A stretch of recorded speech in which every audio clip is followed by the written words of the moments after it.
नमस्कार विद्यार्थी मित्रांनो, मी श्रावण पवार आपलं सगळ्यांचं मी पुन्हा एकदा आपल्या ह्या स्ट्रक्चरल ॲनालिसिसच्या व्हिडिओ लेक्चर सिरीजमध्ये मनापासून स्वागत करतो. मित्रांनो, आजच्या ह्या लेक्चरमध्ये आपल्याला properties of the stiffness matrix discuss करायचे आहेत. यावरती थेरी प्रश्न आपल्याला पेपरमध्ये विचारला जात असतो.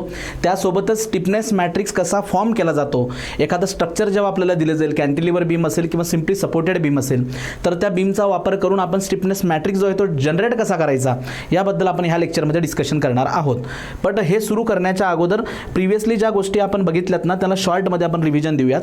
तर सगळ्यात आधी मी तुम्हाला म्हटलं की मॅट्रिक्स मेथड हा एक ॲनालिसिस करण्याचा अप्रोच आहे. यामध्ये दोन प्रकारच्या मेथड आपण स्टडी करणार आहोत. Number 1 is the stiffness matrix method and second is the flexibility matrix method. या दोघं मेथड एकमेकांच्या इनव्हर्स मेथड आहेत. स्टिफनेस मॅट्रिक्स मेथड याला डिस्प्लेसमेंट मेथड असं म्हटलं जात असतं. आणि डिस्प्लेसमेंट मेथड आपण कधी वापरत असतो, when the degree of freedom is less than the degree of static indeterminacy. आणि फ्लेक्झिबिलिटी मेथड जी आहे it falls under the category of force method. आणि फोर्स मेथड आपण कधी वापरत असतो, when the degree of static indeterminacy is less than the degree of freedom. नंतर ह्या दोघं मेथड जे आहेत मित्रांनो, यांचा वापर करून तुम्ही डिटर्मिनेट असेल किंवा इनडिटर्मिनेट बीम असेल, पोर्टल फ्रेम असेल, तर यांचा ॲनालिसिस आपण इथं करत असतो. ठीक आहे, लक्षात घ्या. त्यानंतर स्ट्रक्चर हे तुमचं प्रिझमॅटिक असेल किंवा नॉन प्रिझमॅटिक असेल, म्हणजे अलॉंग द लेंथ जे आहे क्रॉस सेक्शन सेम असेल किंवा वेगवेगळा असेल, तरी सुद्धा ही मेथड तुम्ही वापरू शकता. नंतर मग मी तुम्हाला स्टिफनेस मेथडला सुरुवात केली आणि स्टिफनेस मेथडमध्ये आपण बघितलं की it is displacement method. When the DK is less than ds तेव्हा आपण त्याला यूज करणार. आणि स्टिफनेस काय असतं, so it is the amount of action required to produce a unit response. That action may be the force or moment आणि response may be the rotational response, म्हणजे rotational displacement ज्याला आपण slope म्हणतो, किंवा translational displacement ज्याला आपण deflection म्हणत असतो. आणि stiffness and flexibility they are inverse of each other, हे लक्षात असू द्या. नंतर काही बेसिक मला महत्त्वाचं जे बेसिक ह्या लेक्चरमध्ये आपल्याला लागणार आहे, थ्रूआउट द लेक्चर ह्या मेथडमध्ये जे लागणार आहे त्यामध्ये स्लोप अँड डिफ्लेक्शनचे फॉर्म्युले फॉर कॅन्टिलिव्हर आणि सिम्पली सपोर्टेड मिनिमम हे 5 बीम जे आहेत हे लक्षात ठेवा, 5 स्टँडर्ड केसेस. याच्यानंतर absolute stiffness of the member जे आपण मोमेंट डिस्ट्रीब्युशन मेथडमध्ये स्टडी केली की Wien the far end is fix or intermediate 4 EI/L आणि त्या केसमध्ये 2 EI/A एवढा कॅरी ओव्हर सुद्धा होत असतो. Then far end is roller or hinge, so that time there is no carry over आणि 3 EI/L एवढी मोमेंट रिक्वायर्ड असते फॉर युनिट थिटा. आणि यात एक गोष्ट महत्त्वाची नोट करण्यासाठी सारखी काय आहे की जर का तुम्ही क्लॉकवाईज मोमेंट अप्लाय केलं तर क्लॉकवाईजच तिथं थिटा प्रोड्यूस होतो आणि क्लॉकवाईजच कॅरी ओव्हर मोमेंट सुद्धा डेव्हलप होत असते. नंतर आपण पुढे बघितलं की सिंकिंग ऑफ सपोर्टमुळे जी काही ॲडिशनल मोमेंट डेव्हलप होत असते, त्या ॲडिशनल मोमेंटमुळे तयार होणाऱ्या सपोर्ट रिॲक्शन्स पण आपण डिस्कस केल्या. या केसमध्ये दोघं एंड जे आहेत ते फिक्स आहेत आणि ह्या एंडमध्ये ज्याचं सेटलमेंट झालं आहे तो फिक्स आहे आणि फार एंड जो आहे तो हिंज आहे. तर इथं जे काही मोमेंट डेव्हलप होते ती असते 3 EI/L² डेल्टा आणि फिक्स एंड जर असेल फार तर 6 EI/L² डेल्टा. आणि यांच्यामुळे ज्या सपोर्ट रिॲक्शन डेव्हलप होतात त्या पण आपण स्टडी केल्यात. मागच्या लेक्चरमध्ये प्रॉपरली तुम्हाला एक्सप्लेन केलं. याचं डेरिवेशनही असतं, but no requirement of the derivation, आपल्याला त्याची गरज नाही आहे. शॉर्टकटने कसं आन्सर काढायचं ते तुम्हाला मी सांगितलेलं आहे. आता जाऊयात पुढे. नंतर इनव्हर्स ऑफ द मॅट्रिक्स जो आहे तो कोणत्या मॅट्रिक्सचा इनव्हर्स येतो, जर का मॅट्रिक्स तुमचा नॉन सिंग्युलर असेल तरच त्याचा इनव्हर्स काढता येतो आणि हा इनव्हर्स काढण्याचा फॉर्म्युला आहे. तुम्ही म्हणत असाल की सर काय गरज आहे आपल्याला याची, तर मी आताच तुम्हाला सांगितलं मित्रांनो की stiffness and flexibility both are inverse of each other. तर त्यावेळेस आपल्याला इनव्हर्स काढताना कदाचित त्याची गरज आपल्याला भासू शकते. ॲक्च्युली ती लागतेच, कम्पिटेटिव्ह एक्झाममध्ये त्याची रिक्वायरमेंट खूप असते, पण याही ठिकाणी तुम्हाला लागणार आहे आणि जेव्हा गरज असेल तेव्हा तुम्हाला सांगेलच. नंतर स्टिफनेसचे 3 प्रकार, मोस्टली हे 3 प्रकार आपण डिस्कस करतो. Axial stiffness of the member, so P = AE/L. Then transfer stiffness जी असते ज्याला आपण म्हणतो stiffness develop due to the bending moment 4 EI/L 3 EI/L हे आपण जे डिस्कस केलेत ते. एक असते रोटेशनल स्टिफनेस, सो हे फक्त फॉर्म्युला लक्षात असू द्या की it is the torque required to produce unit angle of twist. इथपर्यंतचं बेसिक आपण बघितलं आणि तुम्हाला मी एक गोष्ट आणखी सांगितलं होतं की एक ट्रान्सफर स्टिफनेस आणि ॲक्झियल स्टिफनेस यांचीच आपल्याला जास्तीत जास्त गरज भासणार आहे. आता पुढे जाऊया. Properties of the stiffness matrix. जो स्टिफनेस मॅट्रिक्स आहे मित्रांनो हा मॅट्रिक्स आहे, तर याच्या प्रॉपर्टीज काय काय असतील ह्या प्रॉपर्टीज 1 बाय 1 मी तुम्हाला आता इथे एक्सप्लेन करतो. आता फक्त प्रॉपर्टीज मी तुम्हाला लिहून देतो थेरॉटिकल फॉर्ममध्ये, नंतर प्रत्येक एक्झाम्पलमध्ये मी तुम्हाला याचं प्रूफ देत जाईल की ह्या प्रॉपर्टीज ह्या कशा सत्य आहेत किंवा कशा ॲक्च्युअलमध्ये खऱ्या आहेत हे त्याचं प्रूफ तुम्हाला मी एक्झाम्पल वाईज देतच जाईल. तर सगळ्यात आधी लक्षात घ्या हा मॅट्रिक्स आहे, तर मॅट्रिक्सचे वेगवेगळे प्रकार पडतात, बरोबर का नाही. मॅट्रिक्सचे वेगवेगळे प्रकार पडतात.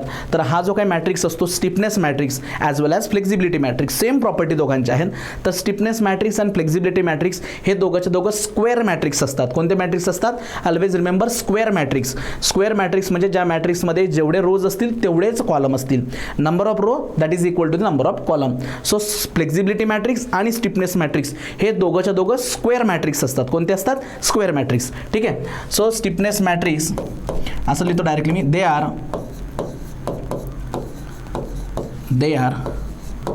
square matrix. They are what? Square matrix. तर सगळ्यात महत्त्वाचा पॉईंट हा आहे की ते काय असतात? Square matrix. मग आता स्क्वेअर मॅट्रिक्स जर असतील तर what is the size of the square matrix, ज्याला आपण ऑर्डर म्हणतो, ऑर्डर ऑफ द मॅट्रिक्स. जर का 2x2चा मॅट्रिक्स असेल तर त्यामध्ये बघा लक्षात घ्या, 2x2चा म्हणजे काय? ए बी सी डी, ही पहिली रो, ही दुसरी रो. सो यामध्ये 2 रो प्रेझेंट असतील तर आपण हा 2 दाखवत असतो, आणि 2 कॉलम जर का प्रेझेंट असतील तर आपण हा 2 दाखवत असतो. So it is known as a 2x2 matrix. 2 row आणि 2 कॉलमचा मॅट्रिक्स, 2x2 मॅट्रिक्स. यालाच म्हणतात ऑर्डर ऑफ द मॅट्रिक्स किंवा साईज ऑफ द मॅट्रिक्स. तर लक्षात घ्या, हा स्क्वेअर मॅट्रिक्स आहे. तर यामध्ये द साईज किंवा त्याला तुम्ही म्हणू शकतात order of stiffness matrix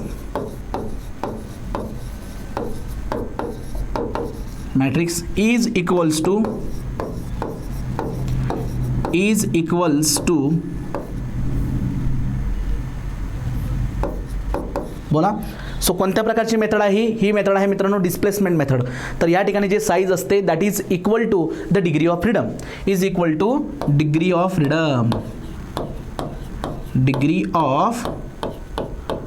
freedom. म्हणजे काय रे राजांनो? डी के. त्या स्ट्रक्चरचा जेवढा डीके असेल ती त्याची काय असते? Size of the matrix. किंवा ऑरमध्ये, हा पॉईंट ऑरमध्ये लिहून घ्या. इथं काही ठिकाणी आपल्याला पर्टिक्युलर प्रॉब्लेममध्ये कोऑर्डिनेट्स दिलेले असतात. काय असतात ते कोऑर्डिनेट? कसे असतात सर ते कोऑर्डिनेट? सांगतो, थोडंसं पेशन्स असू द्या. सो ऑर किंवा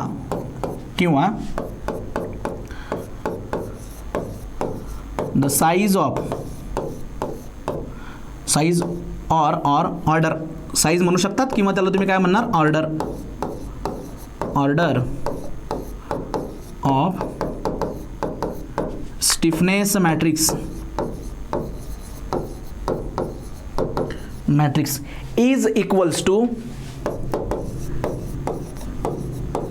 is equals to coordinates given in the problem is equal to coordinates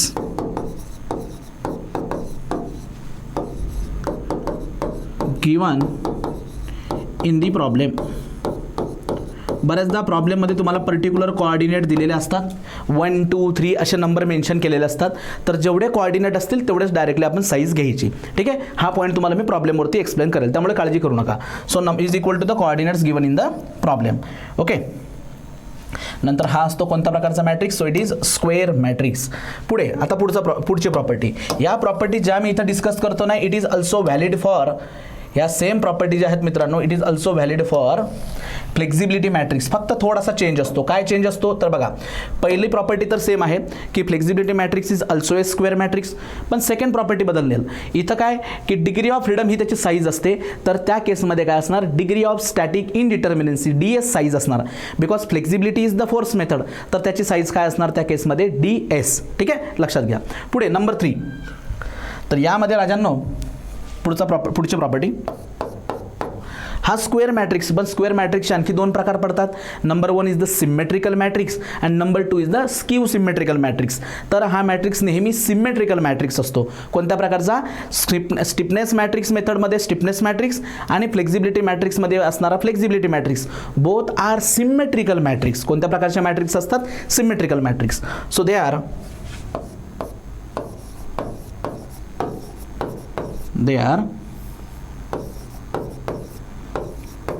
symmetrical matrix.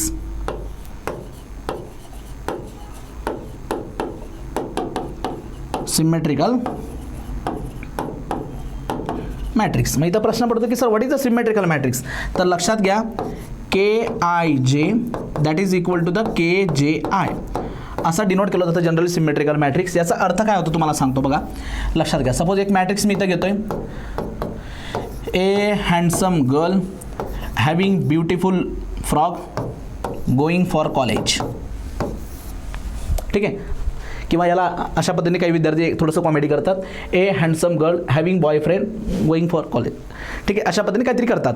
तर लक्षात घ्या, हा एक सिमेट्रिकल मॅट्रिक्सचा एक स्टँडर्ड फॉर्म आहे.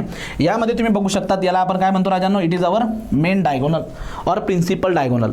तर प्रिन्सिपल डायगोनलच्या खाली ही जी पोझिशन आहे, दिस पोझिशन बघा, ही जी पोझिशन आहे, या पोझिशनला तुम्ही कसं मार्क करणार बरं? इट इज सेकंड रो आणि फर्स्ट कॉलम. तर याला कसं मेन्शन करणार तुम्ही? इट इज सेकंड रो आणि फर्स्ट कॉलम, सेकंड रो आणि फर्स्ट कॉलम. आणि ही जी पोझिशन याला कसं मार्क करणार? इट इज फर्स्ट रो पहिल्या रोमध्ये आणि सेकंड कॉलममध्ये. तर बघा 2x1 पोझिशनला जो इलेमेंट आहे तोच 1x2 पोझिशनला आहे. म्हणजे बघा आय जे पोझिशनला जो इलेमेंट आहे तोच जे आयला आहे. थोडक्यात या प्रिन्सिपल डायगोनलच्या खाली इथं जर एच असेल तर इथं एच पाहिजे, इथं जर जी आहे तर इथं पण जी पाहिजे, इथं जर एफ असेल तर इथं पण एफ पाहिजे. सो डायगोनलच्या वरती असणारी इलेमेंट आणि डायगोनलच्या खाली असणारी इलेमेंट हे सेम असतात. अशा प्रकारच्या मॅट्रिक्सला म्हटलं जातं सिमेट्रिकल मॅट्रिक्स. ठीक आहे, सो आय होप तुम्हाला हे माहिती असणारच, आणि नसेल तर मी तुम्हाला इथं क्लिअर करून दिलं की या डायगोनलच्या वरती असणारे जे इलेमेंट असतात सेम इलेमेंट खाली असतात. It is known as a symmetrical matrix.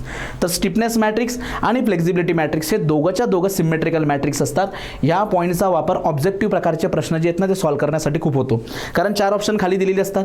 4 पैकी जो सिमेट्रिकल मॅट्रिक्स असतो तेच लगेच त्याचा आन्सर असतं. ठीक आहे, अशा पद्धतीने आपण जात असतो. So they R symmetrical matrix. आता पुढचा एक पॉईंट आहे की जे मेन डायगोनल आहे, मेन डायगोनल किंवा प्रिन्सिपल डायगोनल, प्रिन्सिपल डायगोनलचे इलेमेंट नेहमी पॉझिटिव्ह इलेमेंट असतात, ते कधीच निगेटिव्ह नसतात.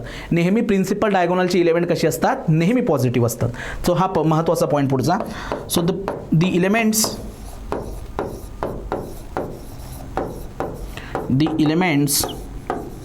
On principal diagonal,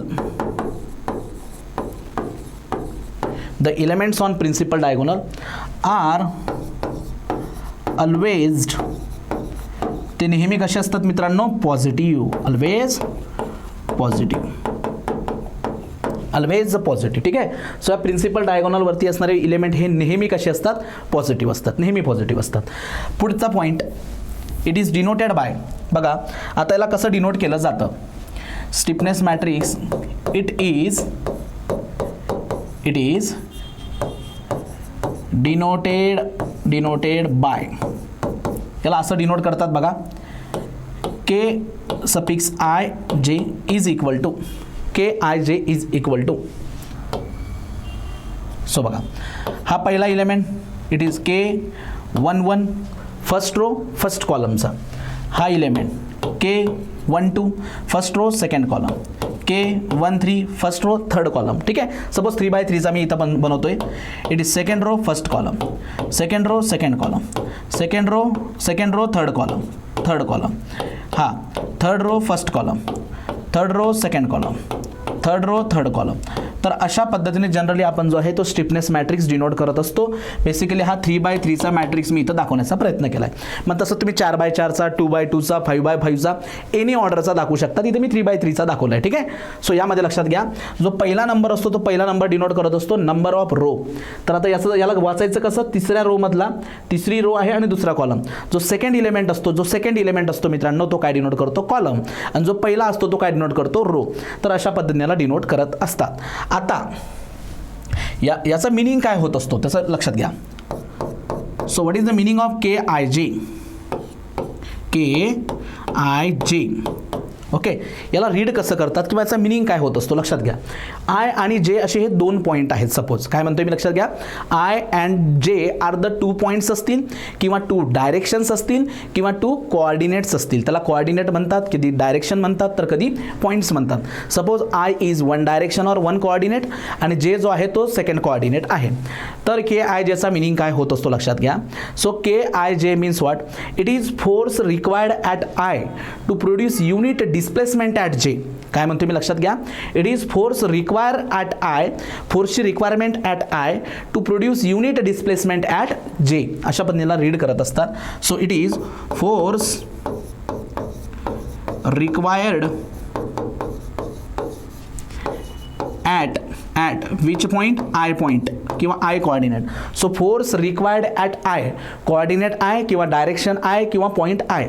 so force required at I due to किंवा फॉर युनिट डिस्प्लेसमेंट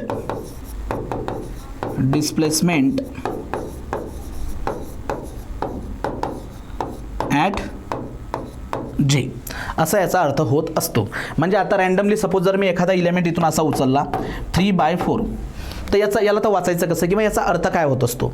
हा जो चौथा कोऑर्डिनेट असेल, ठीक आहे, हा जो चौथा कोऑर्डिनेट असेल, या चौथ्या कोऑर्डिनेटला युनिट डिस्प्लेसमेंट प्रोड्यूस करण्यासाठी 3 कोऑर्डिनेटला किती फोर्स लागेल, किंवा इथं युनिट डिस्प्लेसमेंट प्रोड्यूस होत असताना 3ला किती फोर्सची गरज भासेल. ठीक आहे. So force required at 3 for unit displacement at 4 असं त्याला रीड केलं जात असतं. तर ह्या काही महत्त्वाच्या प्रॉपर्टीज होत्या, ह्या तुम्हाला मी इथं एक्सप्लेन केल्या. आता ॲक्च्युअलमध्ये मी एक प्रश्न घेईल, एक सुरुवातीला एकदम बेसिक क्वेश्चन घेईल आणि त्याचा वापर करून मॅट्रिक्स कसा फॉर्म करतात हे तुम्हाला मी शिकवेल. ठीक आहे. मोस्टली ह्याच प्रॉपर्टी तुम्हाला मी फ्लेक्झिबिलिटी मॅट्रिक्समध्ये लिहून देणार आहे, एक्सेप्ट द सेकंड प्रॉपर्टी. बघा, पहिली प्रॉपर्टी काय म्हणते की the stiffness matrix is the square matrix. Flexibility matrix सुद्धा काय असतो, स्क्वेअर मॅट्रिक्सच असतो. सेकंड, की यामध्ये जी साईज असते किंवा ऑर्डर असते ही काय असते, डिग्री ऑफ फ्रीडम स्टिफनेसमध्ये. आणि जर आपला मॅट्रिक्स फ्लेक्झिबिलिटी असेल तर त्या केसमध्ये ऑर्डर काय असणार मित्रांनो, DS म्हणजे डिग्री ऑफ स्टॅटिक इनडिटर्मिनन्सी. हा दुसरा पॉईंट मात्र वेगळा असेल. आणि काही ठिकाणी काय असतं की तुम्हाला DK/DS काढायची गरजच नाही, जेवढे कोऑर्डिनेट्स गिवन आहेत प्रॉब्लेममध्ये त्यालाच तुम्हाला साईज ऑफ द मॅट्रिक्स घ्यावी लागते. तिसरा, it is a symmetrical matrix. Symmetrical matrix म्हणजे डायगोनलच्या वरती जे इलेमेंट आहे तेच इलेमेंट डायगोनलच्या खाली बघायला मिळतात. सो सिमेट्रिकल मॅट्रिक्स हा पण सिमेट्रिकल असतो आणि फ्लेक्झिबिलिटी सुद्धा सिमेट्रिकल असतं. नंतर जे प्रिन्सिपल डायगोनल इलेमेंट आहेत ते नेहमी पॉझिटिव्ह असतात, स्टिफनेसमध्ये पण आणि फ्लेक्झिबिलिटीमध्ये पण. आणि स्टिफनेस मॅट्रिक्स असा रिप्रेझेंट केलं जातं आणि याला असं वाचलं जातं, force required at I to produce unit displacement at J, अशा पद्धतीने. तर ह्या बेसिक प्रॉपर्टीज आहे. व्हिडिओला प्रॉपरली पॉज करा, सगळं व्यवस्थित लिहून घ्या, खूप महत्त्वाच्या प्रॉपर्टी आहे. काही वेळेस फक्त right a short notes on the properties of stiffness matrix किंवा फ्लेक्झिबिलिटी मॅट्रिक्स किंवा differentiate between the properties of stiffness matrix and flexibility matrix अशा टाईपचे थेरॉटिकल प्रश्न 5-5, 6-6 मार्काला विचारले जातात. तर त्यामुळे प्रॉपरली सगळ्या पॉईंट्स जे आहेत ते लिहून घ्या तुम्ही.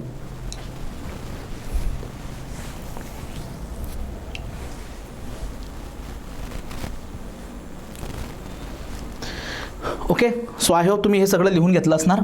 आता मी एकदम बेसिक प्रॉब्लेम इथे घेतो, एक छोटासा प्रॉब्लेम घेतो आणि त्याच्यापासून मॅट्रिक्स कसा बनवायचा हे तुम्हाला शिकवतो. ठीक आहे. थोडंसं कॉन्सन्ट्रेशन लागेल मित्रांनो. आधीच तुम्हाला म्हटलं की हा टॉपिक खूप डिफिकल्ट असतो, क्लिष्ट असतो, लवकर लक्षात येत नाही. बट आपले लेक्चर व्हिडिओ रेकॉर्डेड फॉर्ममध्ये आहेत, सो काळजी करू नका. नाही समजलं तर थोडंसं मागे घेत चला आणि परत बघत चला. तरी नाही कळलं तर तुम्ही मला कॉन्टॅक्ट करून तुमचा जो काही डाऊट असेल तो विचारू शकतात. पण प्लीज थोडंसं लक्ष असू द्या, कारण खूप गरजेचं आहे. आता सगळ्यात आधी मी काय करतो की एक कॅन्टिलिव्हर बीम घेतो. हे बघा, असा एक कॅन्टिलिव्हर बीम घेतोय मी. हा कॅन्टिलिव्हर बीम, ओके, हा कॅन्टिलिव्हर बीम आहे. आणि ह्या कॅन्टिलिव्हर बीममध्ये आपल्याला अशा पद्धतीने प्रॉब्लेममध्ये ही एक डायरेक्शन दाखवलेली आहे, इट इज नोन ॲज 1, आणि ही दुसरी डायरेक्शन दाखवली clockwise, it is known as 2. अशा ह्या 2 डायरेक्शन यांना म्हणतात कोऑर्डिनेट्स. तर यामध्ये प्रॉब्लेममध्ये ऑलरेडी आपल्याला कोऑर्डिनेट्स दिलेले आहेत. आता थोडंसं बेसिक आणखी याचं की हा सपोर्ट आहे A, हा सपोर्ट आहे या ठिकाणी B, आणि याची जी काही लेंथ आहे लेंथ आहे that is equal to L, आणि फ्लेक्झरल रिजिडिटी जी आहे, रिजिडिटी जी आहे ती आहे EI. ही आहे फ्लेक्झरल रिजिडिटी. या गोष्टी गिवन आहेत. आणि क्वेश्चन आहे की develop a stiffness matrix for the given structure. Question मी इथे लिहून घेतो. क्वेश्चन असा आहे की डेव्हलप्ड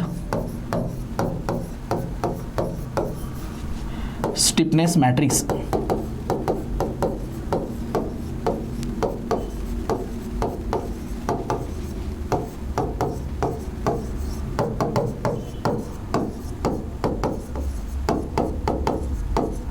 फॉर गिवन स्ट्रक्चर. ठीक आहे. Develop a stiffness matrix for the given structure. आणि हे स्ट्रक्चर तुम्हाला दिलेलं आहे. आता आपल्याला कोणता मॅट्रिक्स बनवायचा आहे, स्टिफनेस मॅट्रिक्स आपल्याला बनवायचा आहे. ठीक आहे. तर काही स्टेप ज्या आहेत, बेसिक स्टेप तुम्हाला फॉलो कराव्या लागतील, ज्या मी सांगेल तुम्हाला आता व्यवस्थित काळजीपूर्वक. अशाच स्टेप आपल्याला सगळीकडे फॉलो करायच्या आहेत. बघा, येस. तर स्टिफनेस मॅट्रिक्स बनवायचा आहे. मग मला सांगा हा स्टिफनेस मॅट्रिक्स दिसेल कसा. रफमध्ये मी इकडे तुम्हाला सांगतो. हा स्टिफनेस मॅट्रिक्स केने डिनोट करणार आपण. के इज द मॅट्रिक्स आणि याच्यामधले कोऑर्डिनेट्स किती बाय कितीचे असतील, की मुळात हा मॅट्रिक्स किती बाय कितीचा असेल हा प्रश्न. सगळ्यात पहिला प्रश्न की हा मॅट्रिक्स किती बाय कितीचा असेल. आता राहिला प्रश्न की सर मग आम्ही आता डिग्री ऑफ फ्रीडम काढून बघायचं का, म्हणजे डिग्री ऑफ कायनेमॅटिक इनडिटर्मिनसी काढून बघायची का. तर काही गरजच नाही, कारण ह्या प्रॉब्लेममध्ये कोऑर्डिनेट्स दिलेत आपल्याला. कोऑर्डिनेट्स म्हणजे डायरेक्शन दिली. बघा नंबर 1 कोऑर्डिनेट दिलाय, 1 इज द कोऑर्डिनेट आणि सेकंड कोऑर्डिनेट दिलाय मोमेंट सारखा. सो 2 कोऑर्डिनेट दिलेले आहेत. त्यामुळे या मॅट्रिक्सची जी काय ऑर्डर असेल ती असेल 2x2. आणि जर का 2x2 ऑर्डर असेल तर त्याच्यातले इलिमेंट आपल्याला कसे लिहिता येतील.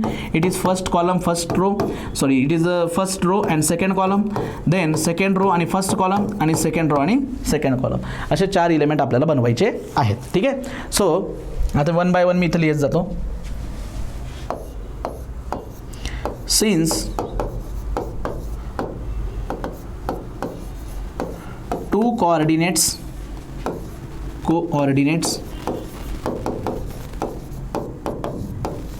are given in the problem,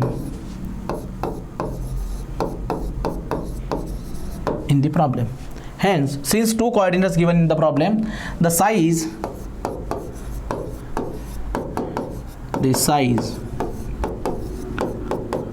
of stiffness matrix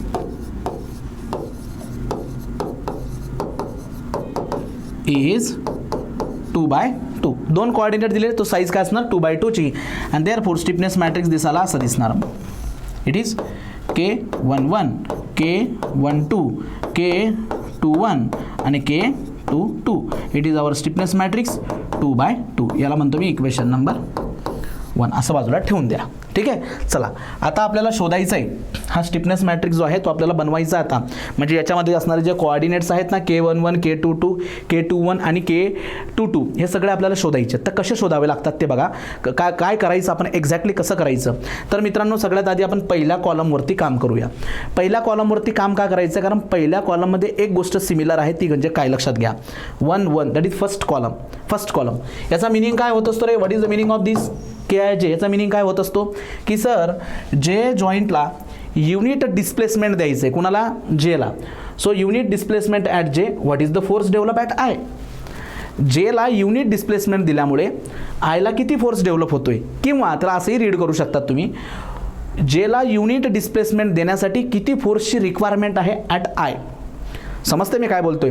तर अशा पद्धतीने आपल्याला तो काढावा लागत असतो. मग आता बघा मी इथं काय करणार आहे, हे जर बघितलं तुम्ही पहिला कॉलम जर बघितला फर्स्ट कॉलम, सो 1 1 आहे आणि इथं आहे 2 1. तर आपल्याला हा 1 जो पोझिशन आहे 1 पोझिशन, या 1 पोझिशनला युनिट डिस्प्लेसमेंट द्यायची. कारण तिथे युनिट डिस्प्लेसमेंट दिल्यामुळे जे रिमेनिंग कोऑर्डिनेट्स आहेत तिथे किती फोर्स डेव्हलप होतं ते आपल्याला बघावं लागेल. मग बघा सगळ्यात आधी काय करायचं की जो दिलेलं स्ट्रक्चर आहे ना त्या स्ट्रक्चरला करायचं फिक्स. त्या स्ट्रक्चरला काय करायचं फिक्स करायचं. हे झालं आपलं पहिलं लिहून. सो स्टेप नंबर 1 आता असं म्हणतो मी स्टेप नंबर 1 हे गिवन लिहून टाकलं. Fixed all coordinates of